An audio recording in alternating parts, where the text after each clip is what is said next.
Secretaría de Educación Pública, Gobierno de la República.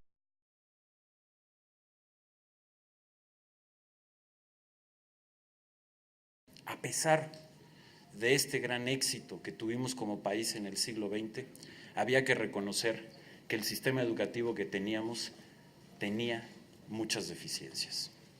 Era un sistema educativo que se había creado para responder a los retos del siglo XX y no a los retos del siglo XXI. Un siglo con un mundo altamente globalizado, con un cambio tecnológico a una velocidad como nunca antes había sucedido, una creación y acumulación de conocimiento también sin precedente que demanda un sistema educativo diferente. Pero además, y eso también hay que decirlo con toda claridad y reconocerlo, el sistema educativo también incurrió en muchos vicios.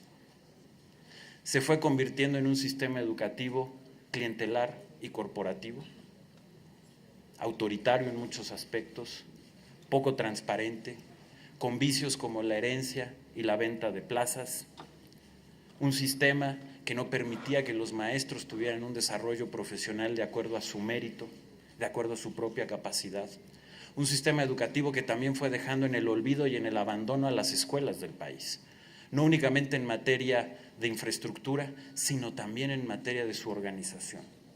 Se fue creando una escuela burocrática que inhibía la creatividad, la autonomía de gestión y el libre pensamiento.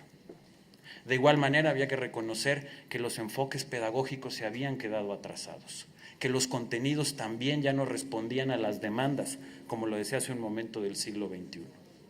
Y aún más, la función que en algún momento tuvo nuestro sistema educativo de ser una fuente de movimiento social, también se había interrumpido.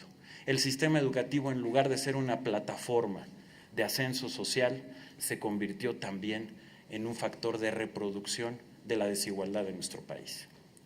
Y es por eso que se decidió hacer una gran reforma educativa. Una gran reforma educativa que se logró con amplios consensos o con una amplia mayoría en el Senado de la República, aquí en la Cámara de Diputados, en los congresos locales, y que nos permitió tener un marco jurídico para poder transformar esa realidad.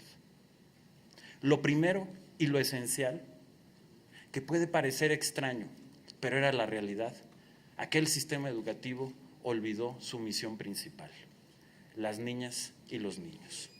Y lo que hace esta reforma educativa es que sean las niñas, los niños y los jóvenes quienes vayan primero.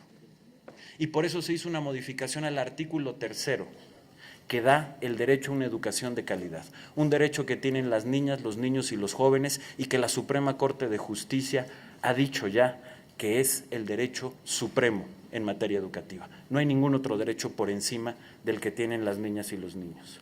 Y bajo ese principio, bajo el principio de que las niñas y los niños son primero, inició una reestructuración de nuestro sistema educativo. Diputadas y diputados, este trabajo, esta transformación de fondo que estamos haciendo del sistema educativo es una oportunidad única e histórica.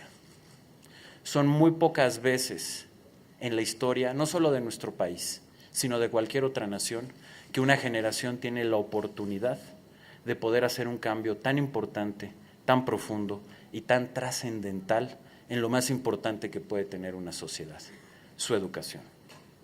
El cambio que hoy estamos haciendo es un cambio que pone a los niños, a las niñas y a los jóvenes primero, porque ellos deben de ser primero.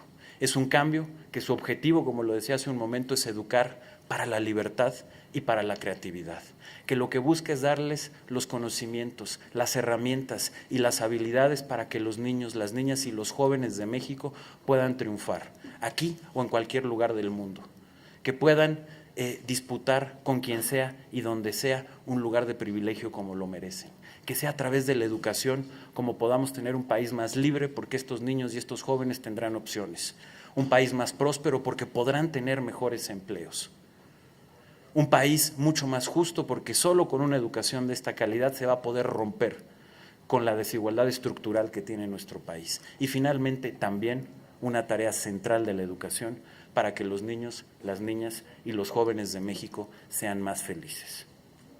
En ese cambio estamos y, por supuesto, hoy estoy aquí a sus órdenes para poder responder todas las preguntas que tengan. Muchas gracias.